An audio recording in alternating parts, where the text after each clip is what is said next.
Hey, what is up guys? Guitar Rock here, welcome back to another Brown Dust video. Alright, so today we're gonna check out the Courier's developer notes for January 2020, coming in a couple of days more. Alright, so first up, before we do that, I do have a couple of achievements to collect. Look at this, 500th day since your army was created. Take 30 diamonds, thank you. Alright, that was free. Alright, of course, get a total of 500,000 points in transport. That should be doable once you achieve either Zaratan or Tyrion. Either you complete that, and of course, most of these are Guild Wars rewards. So 150 diamonds, and then there's 100 diamonds for 10th place. Alright, pretty cool, pretty cool. Alright, so I'm extremely excited for the developers notes of the Korean servers one. So, which is why I'm checking out that one first. I guess I'll check out the global Asia EU servers one on a separate note. So let's have a look. What do we have coming next year? Alright, so developer note for January 2020. Oh, can you guys guess who is that? Can you guys guess who is that? I'm excited. Alright, so a couple of new things. Besides new mercenaries, there's a couple of new features. So we're gonna try to break it down bits by bits. Alright, campaign abduction. I have no idea what this is all about. Apparently, they are adding a new story. Alright, so the new story's protagonist is Alec. So I'm guessing as opposed to what we have right now, which is the captain, as you know, always as the main character, we will have Alec and his assistant Kayan. Alright, cool. So Alec is tested by Kayan and is dealing with various colossus. So Alec is also offered as a help mercenary, so even leaders who don't have Alec can play campaign gated. So that is cool. So Alec is offered as a help mercenary, meaning that you don't have to recruit Alec to be able to play him in this campaign specific special campaign mode. So these are the images that you'll be fighting against. Is that Ymir's future awakening? Pop, that could be it. Ymir looks exactly like the one in the third one. So the one on the most right, the one with the fire. Oh, that is pretty cool, the fire looking golem. Alright, so next we have Devil's Underground. So, looks like this is one of the main bosses that we will be fighting. So Devil's Underground is a true demon that is shown by Plutona, Master of the Demon. Clear the 30th floor of the Demon Castle. I mean Evil Castle basically, before you are able to enter the lake. So that is cool. Is this part of the underground?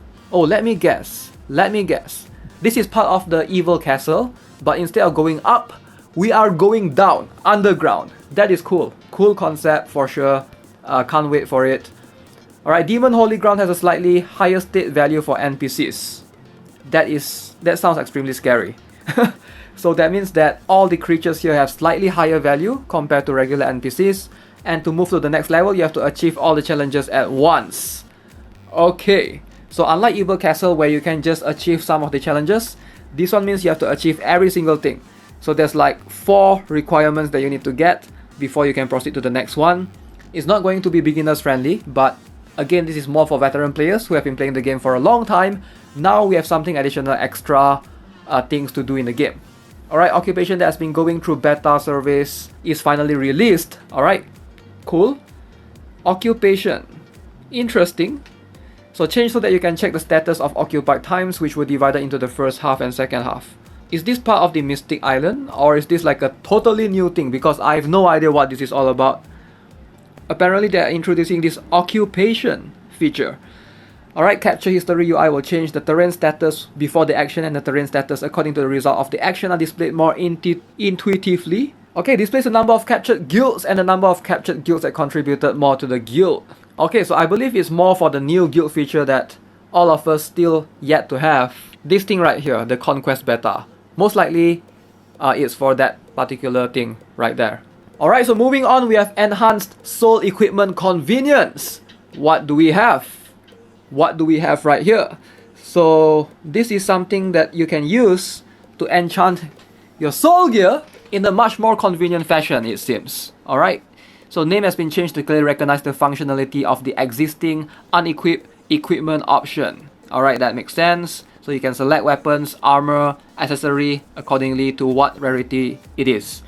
Alright, so they also include sorting to make it easier to find the reward you want for the companion gifts. That is cool. Alright, improve dual tie ranking rules. Alright, if you score the same as competing content, the rule is improved to have the same rank. Okay, so that makes sense. So if your score is the same as someone, exact same points as someone else, both of you will be ranked at that same rank. And I'm guessing the one rank below will basically be emptied, something along those lines. It's kind of a cool feature, I guess, but not that important, I guess. Alright, added force skip function during long battle.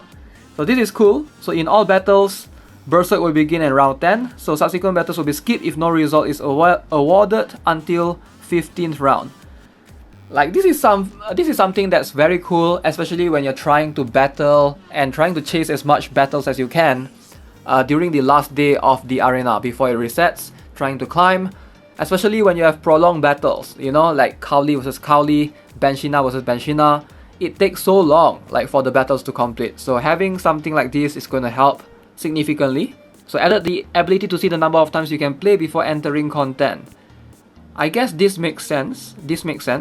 So before you enter the specific stage, you can have a look first, something like this. So 10 arena swords, 30. I guess it makes sense.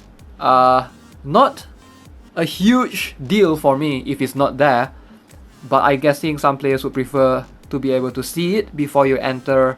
Alright, there's a new re-challenge feature as well that allows you to restart the battle immediately without waiting for the battle result.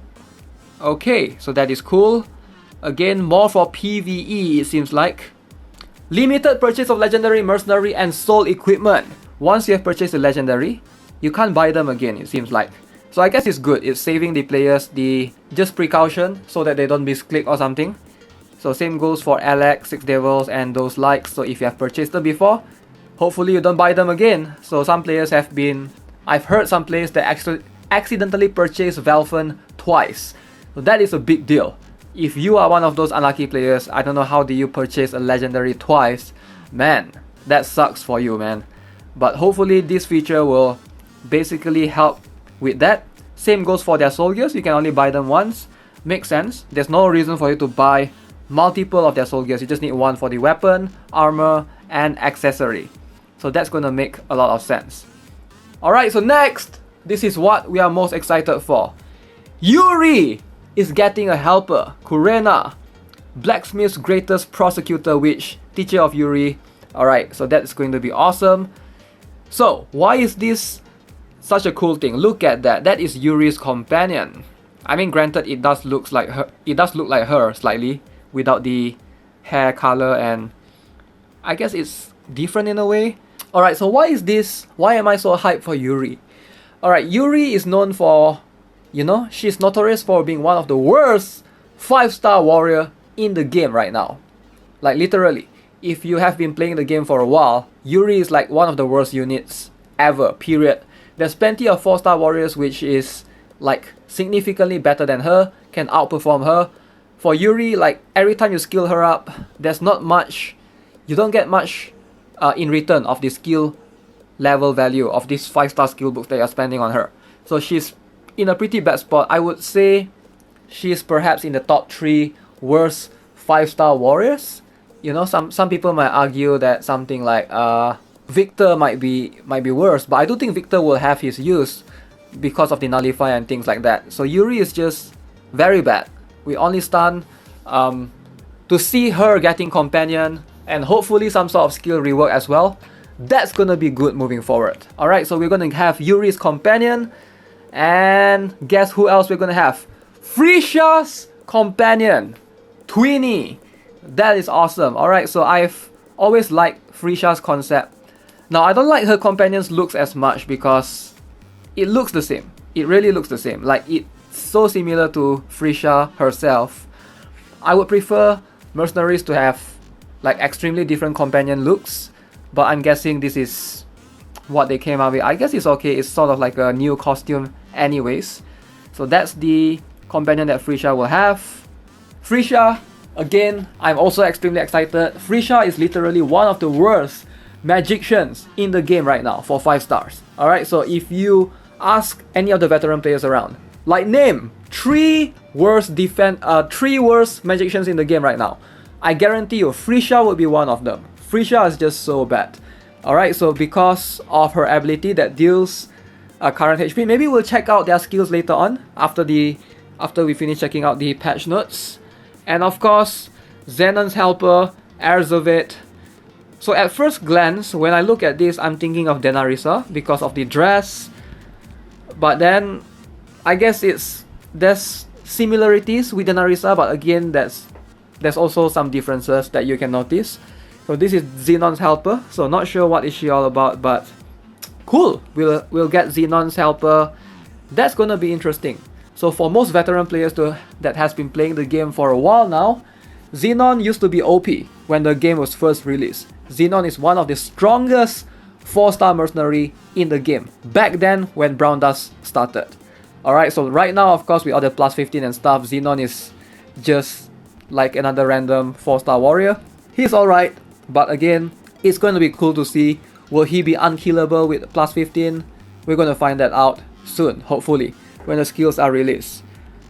Alright, so alongside with that, we will have new mercenary, which is this unit right here. This is like her rough illustration so far. And then we have Nartas New Year costume as well.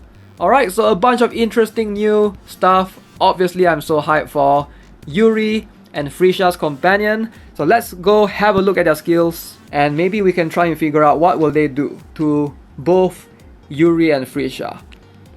Alright, first up, Yuri. So let's have a look at what she gets at plus 10, because that's going to be the most important one. So she has this skill which removes that enhancement skill type. Alright, prohibits mercenaries from receiving enhancement. Pretty cool. I'm guessing when she gets plus 15, this is going to be some sort of buff prohibition, which makes much more sense. And of course, stun. So this is kind of cool, I guess, but you know, stun is only mostly for PvE. In PvP, it doesn't really matter because there's no point in you stunning. Like, who can you stun? At most, you can stun Cowley before Cowley gets her Taunt off. But that's about it. Like, most of the meta units like Dalvi, Angelica, Nartas are all debuff immune. So this is not going to affect anything at all. And this does improve her stats slightly in battle. And she has this thing that removes reflective counter. So the reason why Yuri is so bad is because she does not have any skill that deals damage. So she needs something like Ultimate Strike or something that gives her damage. She does not have pure damage. In fact, she has 2 removal skill. Basically, one is this Enhancement Nullifier. So one is this Reflective Counter Nullifier. So having 2 removal skill is why she's so bad. I guess she could be used utility-wise in Evil Castle, PvE, things like that. But in PvP, hell no. Nobody's gonna use her for sure. So hopefully they'll improve upon some of her skills, give her some damage skills in return. And of course we have Freesia. So why is Freesia bad? Let's have a look. Plus 10. Ideally, the range is pretty good. But Freesia is bad because it's a stigma-based damage. So you need 10 turns for the stigma to be expired or removed before it can deal significant damage to the enemy. And of course, her main damage skill right here, the Furious Strike, is based off enemy's current HP. I would prefer if this is based off max HP, but then it's a bit too OP if it's based off max HP. But we will see. Current HP, if they can increase this to 80%, 100% at plus 15, that's gonna be interesting. Freesia having this range is gonna be interesting, but she has to have some sort of ignore defense as well, or else it's not going to do much in this day and age, right? With all the mercenaries that have 100% defense and whatnot. Of course, remove already applied barrier skill type, pretty decent skill I guess, and immune to stats weakening. So, pretty cool. Her stats, subpar. But other than that, I would say they need to improve on her skill and give her more damage preferably.